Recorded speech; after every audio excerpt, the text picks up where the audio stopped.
Andhra Pradesh assembly సమావేశాలు కొనసాగుతున్నాయి. అయితే ఇవాళ సభలో డిప్యూటీ స్పీకర్ రఘురామకృష్ణంరాజు కొందరు ఎమ్మెల్యేల తీరుపై సీరియస్గా స్పందించారు. సభలో సభ్యులు ఫోన్ మాట్లాడుతున్నారని, అది సరికాదన్నారు. అసెంబ్లీ ప్రజాస్వామ్యానికి ఒక పవిత్ర వేదిక. ఇక్కడ గౌరవాన్ని అన్ని సందర్భాల్లో రక్షించాల్సిన బాధ్యత సభ్యులపై ఉంది అని రఘురామకృష్ణంరాజు అన్నారు. ఒకవేళ అత్యవసర పరిస్థితి అయితే ఫోన్ బయటకు వెళ్ళి మాట్లాడండి. ఫోన్ను సభ్యులు సైలెంట్లో పెట్టుకోవాలి. సభలో చర్చలు జరుగుతుంటే వాటిని పట్టించుకోకుండా కొందరు సభ్యులు ఫోన్లో మాట్లాడటం సరికాదు.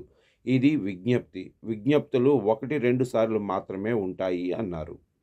డిప్యూటీ స్పీకర్ రఘురామ వ్యాఖ్యలపై మండపేట ఎమ్మెల్యే వేగుళ్ల జోగేశ్వరరావు స్పందించారు. సభలో జామర్లు పెట్టాలని సూచించారు. మన బలహీనత జామర్లపైకి నెట్టొద్దు అని రఘురామ అన్నారు.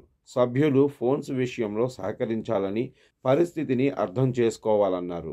అలాగే మంగళవారం అసెంబ్లీలో సభ్యులకు ఫోటో సెషన్ ఉందని, ఆ ఫోటో సెషన్కు సీఎం చంద్రబాబు వస్తారు.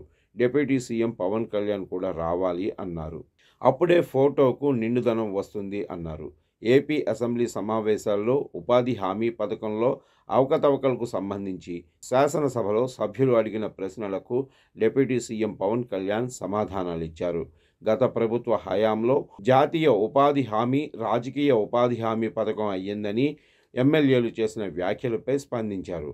తాను పంచాయతీరాజ్ శాఖ మంత్రిగా బాధ్యతలు స్వీకరించిన తర్వాత ఉపాధి హామీ పథకంలో జరిగిన అవకతవకలపై మొదట దృష్టి పెట్టానన్నారు. గత ప్రభుత్వం తీసుకున్న నిర్ణయాల వల్ల కొన్ని ఇబ్బందులు వచ్చాయని, social audit, vigilance cell, quality కంట్రోల్పై ప్రత్యేకంగా ఫోకస్ పెట్టామన్నారు. సభ్యులు మొబైల్ ఫోన్లో మాట్లాడేస్తున్నారు డైరెక్ట్గా. ఇక్కడ మరీ ఎమర్జెన్సీ ఏదన్నా ఉంటే కొంచెం బయటికి వెళ్ళి మాట్లాడుకోమని చెప్పి విజ్ఞప్తి. 1-2 సార్లు విజ్ఞప్తులు ఉంటాయి అంతే. ఏమంటే మనం జామ్ చేసుకోగలిగితే క్రమశిక్షణ మనకు ఉండాలండి.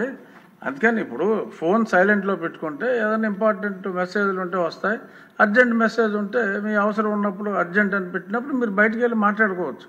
సో అంచేత జామర్ మీద వంక పెట్టి మన బలహీనతల్ని జామర్ మీద పెట్టొద్దని చెప్పి జోగేశ్వరరావు గారికి వినతి. ఇప్పుడు